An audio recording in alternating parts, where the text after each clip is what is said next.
que paciência e persistência são duas características que distinguem o profissional do amador. Nem tudo que é verdadeiro é ensinado e nem tudo que é ensinado é verdadeiro. Se você não tiver tempo para cuidar da sua saúde, um dia você vai ter que arrumar tempo para cuidar da sua doença. Você jogar uma ou outra de volta ao oceano não vai fazer nenhuma diferença no total.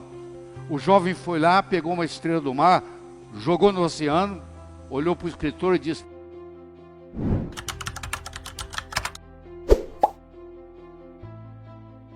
tempos diferentes produzem mentes diferentes, com novas formas de pensar. É dono do mundo hoje não quem sabe, mas quem aprende. Porque quem sabe, sabe conhecimentos obsoletos, que não funcionam mais no mundo de hoje. Aquilo que o seu avô e o seu bisavô teve sucesso, não se aplica mais ao mundo de hoje. Eu gosto muito do exemplo do bambu chinês. Você planta ele, no primeiro ano ele não dá nada, no segundo ano ele não dá nada, no terceiro ano ele não dá nada, no quarto ano ele não dá nada, no quinto ano ele cresce 12 metros acima do solo. De repente, 12 metros acima do solo. Aí você fala, mas que coisa interessante. É, interessante. Mas se você for mais perceptivo, você vai ver que se você olhar abaixo da superfície da terra, é uma raiz ali que começa a crescer. No segundo ano ele não deu nada, mas a raiz aumentou. No terceiro ano ele não deu nada, mas a raiz aumentou. No quarto ano não deu nada, mas a raiz aumentou. E no quinto ano existe uma raiz forte e grande o suficiente para manter 12 metros acima do solo. Isso é uma coisa que nós temos que ensinar para os nossos jovens, que o que distingue o profissional do amador é persistência e paciência. O amanhecer só vem depois da noite toda ter passado. Roma não foi construída em um dia. O jovem tem uma ansiedade muito grande para que as coisas aconteçam. O bambu esperou pacientemente por 5 anos para ter o sucesso que ele tem e se colocar 12 metros acima do solo. Que paciência e persistência são duas características que distinguem o profissional do amador. Isso aqui é uma carta mostrando, é um documento mostrando, eu vou traduzir, eu pus para vocês em português. A sua aplicação para o doutorado não foi aceita dessa vez e, portanto, você não é elegível para a posição de professor associado. Em conclusão, nós achamos que a sua hipótese é mais de caráter artístico do que propriamente físico.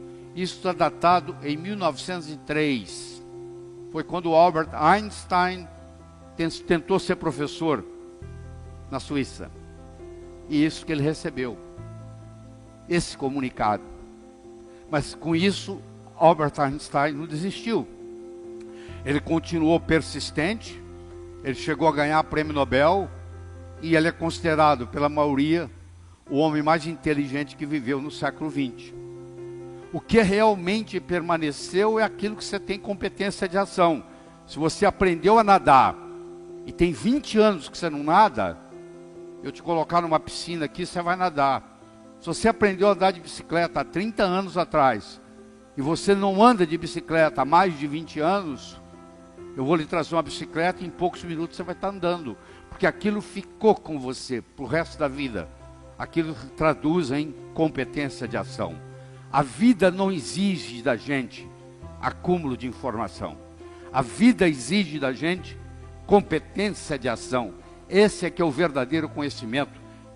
Essa metáfora me acompanha há mais de 30, 35 anos. É um indivíduo atravessando um cabo de aço de um prédio para o outro. Você há de convir e 3 coisas são necessárias. Ele precisa querer, se ele não quiser, ele não anda. Ele precisa de saber, se não souber, ele cai. E precisa haver cabo de aço. O querer é a motivação. O saber é a estratégia. E o cabo de aço, propriamente dito, é a oportunidade. Eu posso querer ganhar dinheiro, eu posso saber ganhar dinheiro, mas eu nunca tive a oportunidade para mostrar isso. Não vai acontecer. Então, as coisas acontecem na vida quando nós combinamos a motivação com a estratégia, com a oportunidade. E a oportunidade na nossa vida, ela aparece de duas formas.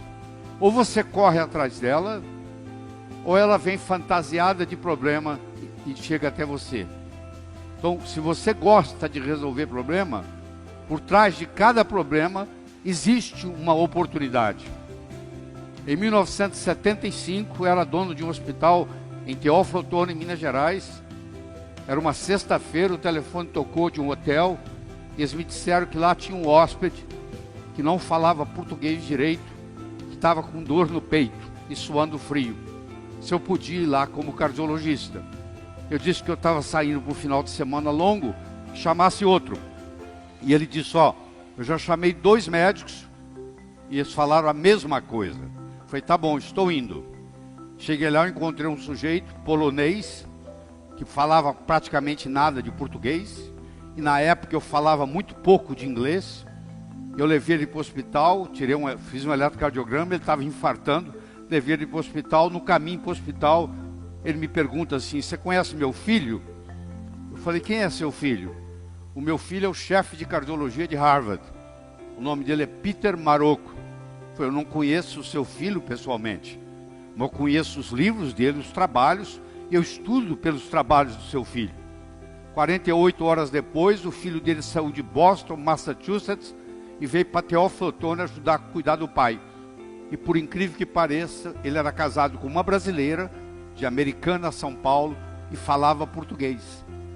E nós fizemos amizade, e eu vou encurtar a história, e eu terminei em Harvard. Não pelo mérito, mas pela oportunidade que a vida me deu.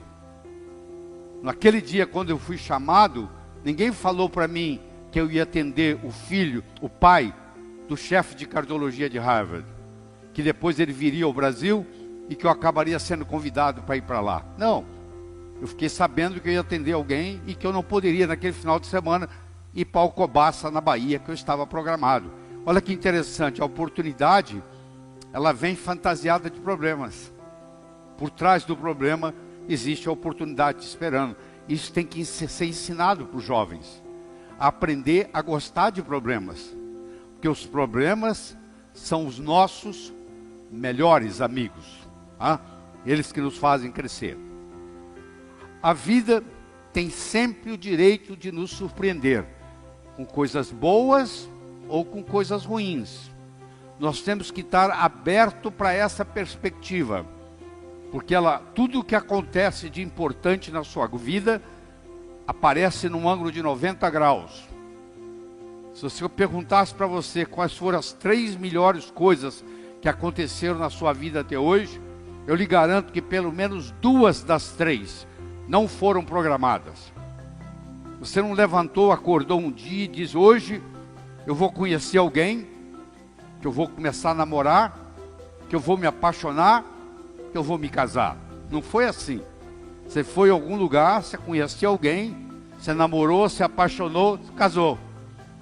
A empresa que você trabalha hoje, você não acordou um dia e disse assim, hoje eu vou responder um anúncio do jornal, vou mandar o meu currículo, vou para uma entrevista de trabalho e eles vão me selecionar. Não. De algum jeito você foi para uma entrevista e você foi selecionado. Olha que interessante. A vida nos surpreende. Você tem que estar aberto para essa perspectiva. Porque as coisas importantes na vida acontecem num ângulo de 90. A importância da meta per se não é atingi-la. A meta nos ajuda a nos colocar em movimento, e nesse processo de movimento, num ângulo de 90 graus, coisas muito mais importantes vão ocorrer. Você vai até o supermercado comprar 1 quilo de açúcar, enquanto você está na fila esperando para pagar o açúcar, você começa a conversar com alguém, alguém te dá uma ideia e você fatura $1 milhão. Você foi para comprar 1 quilo de açúcar e você saiu com uma ideia de $1 milhão.